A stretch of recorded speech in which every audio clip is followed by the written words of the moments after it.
राजा सुरेंद्र सिंह की कहानी एक जटिल और दिलचस्प कहानी है जिसमें राजा, रानी, दासी और नौकर के बीच के अवैध संबंधों का वर्णन है। राजा सुरेंद्र सिंह एक शक्तिशाली और न्यायप्रिय शासक था जिसकी शक्ति और ख्याति दूर दूर तक फैली थी। उसका महल भव्य था और उसकी प्रजा उसे बेहद सम्मान देती थी।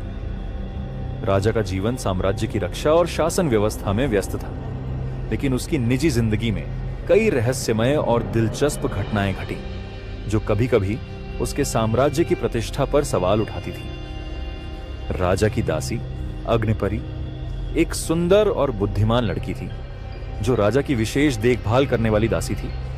वह राजा के साथ बहुत समय बिताती थी और राजा उसकी सेवा और सुंदरता से बहुत प्रसन्न था। लेकिन राजा की पत्नी रानी मृगनयनी को यह बात पसंद नहीं थी।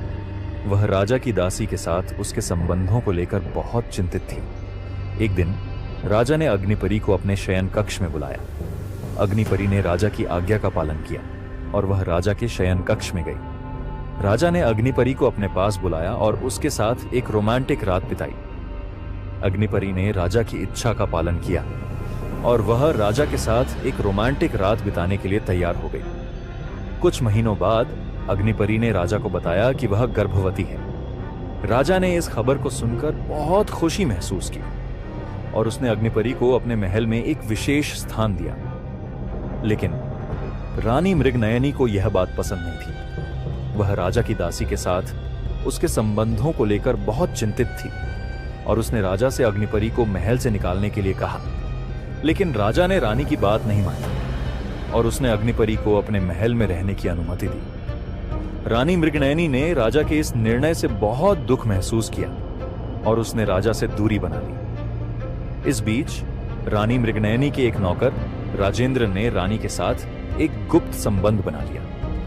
राजेंद्र एक बुद्धिमान और चालाक व्यक्ति था जो रानी की सेवा में लगा हुआ था। वह रानी के साथ बहुत समय बिताता था और रानी उसकी सेवा और बुद्धिमत्ता से बहुत प्रसन्न थी। एक दिन राजेंद्र ने रानी को अपने प्यार का इजहार किया और रानी ने भी उसके प्यार को स्वीकार किया। वे दोनों एक दूसरे के साथ बहुत खुश थे और वे अपने प्यार को छुपाने की कोशिश करते थे। लेकिन राजा सुरेंद्र सिंह को जल्द ही इस बात का पता चल गया। वह बहुत गुस्से में था और उसने राजेंद्र को अपने महल से निकालने का आदेश दिया। लेकिन रानी मृगनयनी ने राजा से राजेंद्र के लिए माफी मांगी और राजा ने उसकी बात मान ली। राजेंद्र को महल में रहने की अनुमति दी गई और वह रानी के साथ अपने प्यार को जारी रखा। लेकिन राजा सुरेंद्र सिंह को यह बात पसंद नहीं थी और उसने राजेंद्र को अपने महल से निकालने की कोशिश की, लेकिन रानी की वजह से नहीं निकाल पाए। रानी मृगनयनी और राजेंद्र ने अपने प्यार को जारी रखा और वे एक दूसरे के साथ बहुत खुश थे। अग्निपरी ने भी राजा सुरेंद्र सिंह के साथ अपने संबंधों को जारी रखा और वह राजा के साथ बहुत खुश थी। एक दिन राजा के दरबार में एक रहस्यमय व्यक्ति आया। वह एक बूढ़ा आदमी था जिसके चेहरे पर कई झुर्रियां थीं। वह एक लंबा और पतला आदमी था जिसकी आंखें बहुत ही तेज थीं। उस व्यक्ति ने राजा से कहा, महाराज, मैं आपके लिए एक बहुत ही महत्वपूर्ण संदेश लेकर आया हूं। यह संदेश आपके साम्राज्य के भविष्य के लिए बहुत ही महत्वपूर्ण है। राजा सुरेंद्र सिंह ने उस व्यक्ति से कहा, कृपया बताएं, यह संदेश क्या है? उस व्यक्ति ने कहा, महाराज, आपके साम्राज्य में एक बड़ा खतरा है। यह खतरा आपके अपने परिवार से है। आपकी पत्नी रानी मृगनयनी और आपकी दासी अग्निपरी दोनों ही आपके खिलाफ एक साजिश रच रही हैं। राजा सुरेंद्र सिंह ने उस व्यक्ति से कहा, यह असंभव है। मेरी पत्नी और मेरी दासी मुझसे प्यार करती हैं।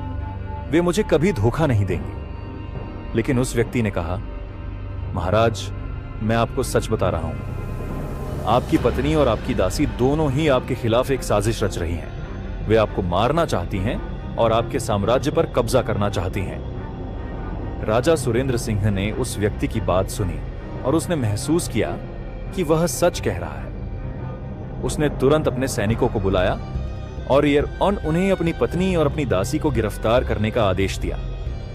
लेकिन जब सैनिक रानी मृगनयनी और अग्निपरी को गिरफ्तार करने गए तो उन्हें पता चला कि वे दोनों ही गायब हैं। उन्होंने राजा को बताया कि वे दोनों ही महल से भाग गए हैं। राजा सुरेंद्र सिंह ने महसूस किया कि वह अपनी पत्नी और अपनी दासी को खो चुका है। उसने अपने सैनिकों को उन्हें ढूंढने का आदेश दिया, लेकिन वे दोनों ही कभी नहीं मिली। इस तरह राजा सुरेंद्र सिंह की कहानी में एक और मोड़ आया। उसने अपनी पत्नी और अपनी दासी को खो दिया और उसने महसूस किया कि वह अपने साम्राज्य को खोने के कगार पर है। राजा सुरेंद्र सिंह ने अपने सैनिकों को रानी मृगनयनी और अग्निपरी को ढूंढने का आदेश दिया। वे दोनों ही महल से भाग गई थीं और राजा को लगता था कि वे दोनों ही उसके खिलाफ एक साजिश रच रही हैं। राजा के सैनिकों ने पूरे साम्राज्य में उनकी तलाश की, लेकिन वे दोनों ही कभी नहीं मिले। राजा सुरेंद्र सिंह ने महसूस किया कि वह अपनी पत्नी और अपनी दासी को खो चुका है और उसने अपने साम्राज्य को बचाने के लिए एक नई योजना बनाई। राजा सुरेंद्र सिंह ने अपने सैनिकों को एक नए आदेश दिया। उसने उन्हें कहा कि वे रानी मृगनयनी और अग्निपरी को ढूंढने के बजाय उसके साम्राज्य की सुरक्षा पर ध्यान दें। उसने उन्हें कहा कि वे उसके साम्राज्य की सीमाओं की रक्षा करें और उसके लोगों की सुरक्षा सुनिश्चित करें। राजा के सैनिकों ने उसके आदेश का पालन किया और उसके साम्राज्य की सुरक्षा पर ध्यान दिया।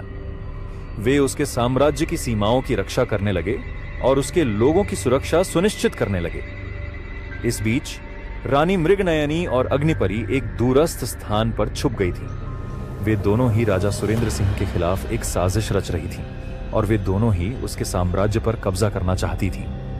लेकिन राजा सुरेंद्र सिंह को उनकी साजिश का पता चल गया था। उसने अपने सैनिकों को उनकी तलाश में लगा दिया था और वे दोनों ही जल्द ही पकड़ी जाने वाली थीं। रानी मृगनयनी और अग्निपरी ने राजा सुरेंद्र सिंह के खिलाफ एक बड़ी साजिश रची। उन्होंने राजा के खिलाफ कई लोगों को इकट्ठा किया और उन्हें राजा के खिलाफ लड़ने के लिए तैयार किया। लेकिन राजा सुरेंद्र सिंह को उनकी साजिश का पता चल गया था।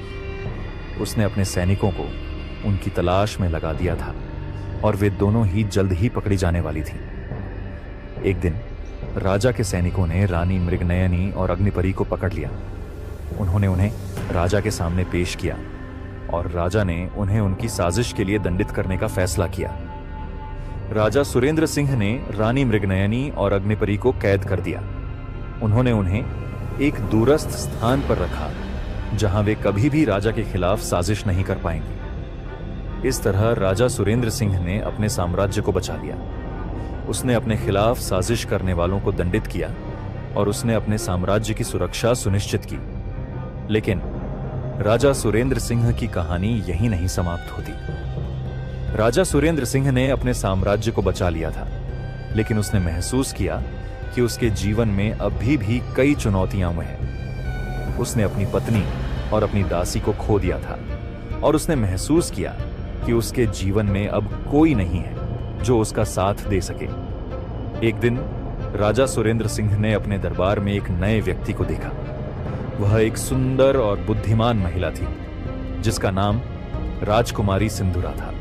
वह एक दूरस्थ राज्य से आई थी और वह राजा सुरेंद्र सिंह के दरबार में अपनी सेवाएं देने के लिए आई थी। राजा सुरेंद्र सिंह ने राजकुमारी सिंधुरा को देखा और उसने महसूस किया कि वह एक बहुत ही विशेष महिला है।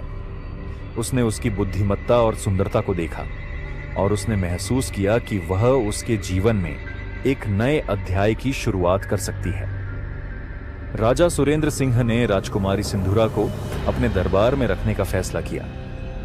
उसने उसकी सेवाएं स्वीकार कीं और उसने उसके साथ अपने जीवन को बिताने का फैसला किया। इस तरह राजा सुरेंद्र सिंह के जीवन में एक नए अध्याय की शुरुआत हुई।